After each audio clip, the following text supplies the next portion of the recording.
আহা কি শীত। গুড মর্নিং, কেমন আছে সবাই? আর শীত এমন পড়েছে, সবাই তো একদম ঠক ঠক করে শীতে কাঁপছি, তাই না? তাও নতুন দিনে নতুন ব্লগ শুরু করলাম। আর সিটি ভিল ব্লগস চ্যানেলের পক্ষ থেকে সবার প্রতি রইল এই কনকনে শীতের উষ্ণ ভালোবাসা।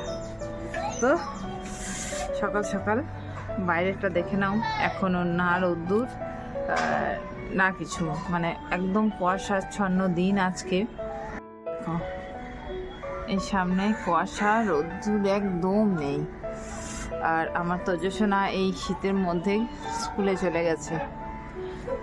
আর এই যে প্রথমেই তো চা দেখেছে, তো চা নিয়ে উঠেছি অনেকটা সময় আগে, যেহেতু তোজো স্কুলে চলে গেছে। কিন্তু হাজব্যান্ড উঠেছে, কিন্তু লেপটা আর ছাড়তে পারছে না। বাবু গেছে পড়তে, মানে পড়তে বসে গেছে। আর আমিও কিচেনে অনেকটা কাজ এগিয়ে নিয়েছি। আজকেও মিঠুতে আসবে না, তো আজকেও কাজের লোডটা অনেকটা পড়ে গেছে। প্লেনটা চলে যাক তারপর।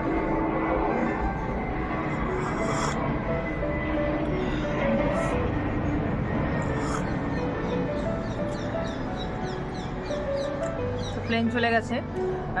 বাবুকে আজকে এত শীতের এতে, মানে এত শীত, তাও স্কুলে যেতে হবে যেহেতু সামনে এক্সাম আছে। তো তার জন্য বাবুকে একটু খিচুড়ি বানিয়ে খাওয়াবো, তারপর ওকে স্কুলে পাঠাবো। তো ব্লগ দেখতে থাকো, আমি চাটা খেয়ে নিই, তারপর অনেক কাজ আছে আমার।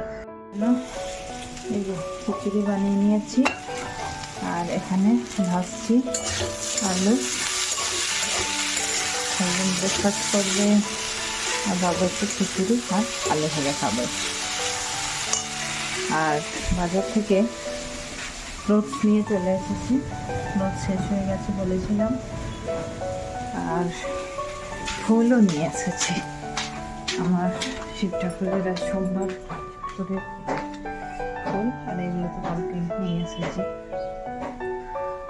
চলো, খাবার রেডি, খিচুড়ি আর আলু ভাজা। জানো বাবু বেশি কিছু খায় না স্কুল যাওয়ার আগে, তো গরম গরম খাবারটা মা বানিয়ে দিয়েছে, বাবু এবার খেয়ে নেবে। কলিকাতাটা আজকে অনেক ঠান্ডা আছে। তোমাদের ওখানে কেমন ঠান্ডা আছে? এই দেখো কাঁপছে, দেখো এটাকে কাঁপছে, দেখো। আর ওর বাবাকে একবার দেখায়, দেখো বলেছিলাম না লেপ খুলতে পারছে না। দেখো যত কাজ এইখানে বসে বসে করছে। আর আজকে অফিস যাওয়ার দরকার নেই, মানে এত সকালে দরকার নেই, স্টাফ আছে সামনে নেবে। যখন থেকে এটা কিনেছি না এই ঢাকাটা, তখন থেকেই বাবা এর মধ্যেই থাকছে। হ্যাঁ, এটা বাবাকে মা গিফট করেছে কালকে। এই ঢাকাটা আমি ওকে দিয়েছি শীতে, নিউ ইয়ারের গিফট, এত দেরিতে। আর হ্যাপি বার্থডে। পছন্দ হয়েছে গিফট?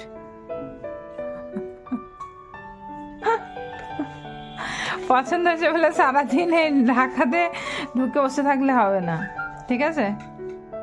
চলো বাবু খেয়ে নাও তাড়াতাড়ি, আমার ঘর সব অগোছালো, এবার আমি আস্তে আস্তে গুছিয়ে নেবো। তোজো আসবে, খেতে দেবো। বাবু দারুণ তাড়াতাড়ি করে বানিয়েছি তো। আর বাবু কিন্তু এরকম ভোগে যে এরকম খিচুড়ি বানাই, সেরকম খিচুড়ি খেতে পছন্দ করে। খিচুড়ির মধ্যে এই শীতকালে আমরা সবাই আছি, সবজি দিয়ে খিচুড়িটা বানাই, কিন্তু বাবু একদমই সেই খিচুড়ি খেতে পছন্দ করে না। বাবু এই ভোগের খিচুড়ি খেতেই পছন্দ করে, তাই আমি ওর জন্য এটাই বানিয়েছি। তোজো এরকম খিচুড়ি খেতে পছন্দ করে। আর আমি এই ভোগের খিচুড়ি আমার কুকিং চ্যানেলে শেয়ার করব একটা সময়, যখন আমি মানে টাইম পাবো তখন শেয়ার করব ভোগের খিচুড়ি কী করে আমি বাড়িতে বানাই। আর টিফিনটা গুছিয়ে নিই, বাবুকে রেডি করে নিই। ঘোড়া নয়, ঘুম পাবো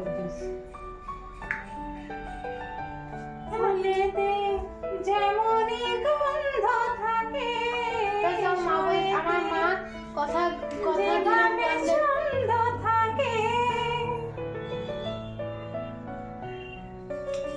এমনি করে আমরা দুজন মিলেমিশে রবো সাথে। আমার মা কথা দিল যে আমাকে প্যারেট খেয়ে দেবে। কথা দিলাম কথা দিচ্ছে এখনকার পার্কে হলো কথা দিচ্ছে তুমি আমি যোগে যোগে বেড়াতে হলো এগুলো পার্ক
আসেনি, তাই আমার একটু প্রেসার হয়ে গেছে। তাও আমি ঘরটা সব গুছিয়ে একটু ঝাড়ু লাগিয়ে দিয়েছি। তোজো স্কুল থেকে চলে এসেছে, তোজো একটু নিচে গেছে, এই রেডি করে রেখেছি, টিচার আসবে। ড্রয়িং রুমটাও আমি গুছিয়ে নিয়েছি। আর এই যে আমাদের গোপুসোনা, আর তোজো রুমটাও গুছিয়ে নিয়েছি। এবার শুধু একটু মপিং করব, একটু সময় হিসাবে মপিংটা বাকি আছে। তো এটাই আর কি। আর রান্না করব দেখে দিয়েছি, আর ভাতের সাথে দিয়েছি কুমড়ো সিদ্ধ। আর এখানে এই যে হচ্ছে এটা ভাজবো, আর একটু মাটনের ঝোল আছে অনেকটা কিছু। আর বেশি কিছু বানাবো না, বানালেই নষ্ট হয়ে যাচ্ছে। আর এই যে এই বাসনগুলো সব ধুয়ে নেব। আর এখানে আছে ঠাকুরের বাসন, এগুলো ধুয়ে নেবো। তারপর ঠান্ডা লাগছে তাই কানামেলটা করে নিয়েছি, কারণ এইদিকে নর্থের হাওয়া আসছে ভীষণ। তো চলো কাজগুলো তাড়াতাড়ি করে নিই। অর্ধেক হয়েছে, আর অর্ধেক করলেই আমার আজকের মতো কাজ শেষ হবে। দেখতে থাকো ব্লগ।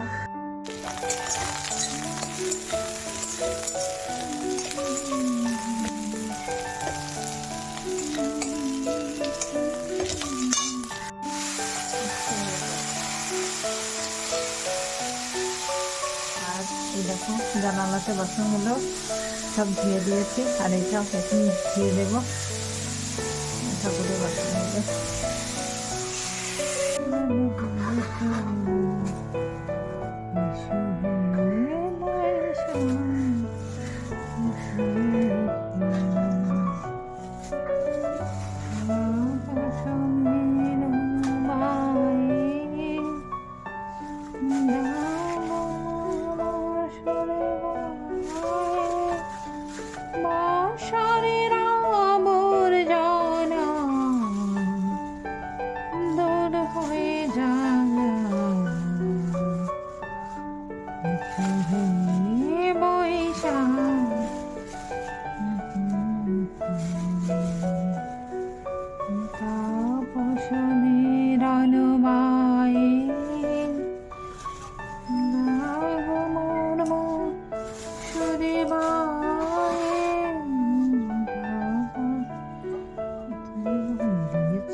আমার পুজো কমপ্লিট।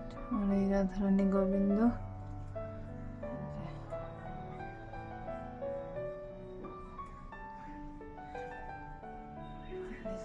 আজকে সোমবার, শিব ঠাকুরের স্নান করালাম। স্নান করে সব কাজ কমপ্লিট। এবার আমরা লাঞ্চ করবো। লাঞ্চটা করে নিই। লাঞ্চ মেনুটা দেখে নাও। যে কুমড়ো সিদ্ধ, উচ্ছে ভাজা, মানে উচ্ছে তো সব রকম সবজি দিয়ে ভেজেছি। আর এই যে মাটন হান্ডি কারি যেটাও বানিয়েছিল সেটাই আর কি। আর আমার এদিকে আছে এই ভাজা সিদ্ধ, আর আছে চাটনি। আছে তোজোর ঘরে। এখন অনেক খিদে পেয়েছে, চলো লাঞ্চটা করে নিই। তোমাদের সাথে দেখা হচ্ছে সেই সন্ধ্যাবেলা। পড়তে বসেছেন উজ্জয়ন, আর এই নি পড়তে অনেকক্ষণ বসেছেন, কিন্তু ঘুরে ঘুরে এদিক ওদিক করে ঘুরে বেড়াচ্ছেন। না, ওটা একদম ঠিক নয়। আর আমার কিচেনের খবরটা দিয়ে দিই। আমি কি করলাম, আমি এই যে এইটা কেটে রেখেছি। একটা সবজি না, একটা কারি টাইপের বানাবো। ডিমটা ভেজে সেটা কারি একটু স্পাইসি করে বানাবো, রেডি করে রেখেছি। আর এ খুব পাকামো করছে, এই যে পড়া না করে সামনে এক্সাম, ব্যাস এসে গেছে টিচার। এই যে রুটি বানাচ্ছি, কিন্তু তোজোর জন্য ছোট্ট একটা কিউট রুটি। আর সেকেন্ড রুটি। আর এখানে হচ্ছে একটা স্পাইসি লাল লাল আলুর তরকারি। তো এটাই হচ্ছে, রুটিটা বানিয়ে তারপর আসছি। হচ্ছে ভাতটা গরম, বাবু খাবে। আর এখনো ঝোলটা গরম করতে দিয়েছি। আর এটা একদম রেডি। এবার আমি একটু ডিম ভেজে নেব। চলো ডিমটা ভেজে নিই। এটা বাবুর জন্য ডিম ভাজা। পেঁয়াজ দিয়ে ডিম ভাজা খেতে চায় না বাবু, একটু পেঁয়াজ ছাড়া ডিম ভাজা খায়। বাবু এরকম ডিম ভাজা খায়। দেখাই তোমাদেরকে, পেঁয়াজ ছাড়া। আর তোজো খাবে পেঁয়াজ দিয়ে। তো বানিয়ে নিই, আমরা ডিনার করে নেব। আর অনেকটা ঠান্ডা লাগছে, কালকে স্কুল আছে। ব্লগটা আর বড় করবো না। যদি ব্লগটা ভালো লেগে থাকে তাহলে তোমরা সবাই জানো, আমি আবার বলে দিচ্ছি, লাইক, শেয়ার আর সাবস্ক্রাইব করবে। আজকের মতো গুড নাইট। দেখা হবে অন্য আরেক নতুন ব্লগের সাথে। ততক্ষণ তোমরা সবাই ভালো থাকবে।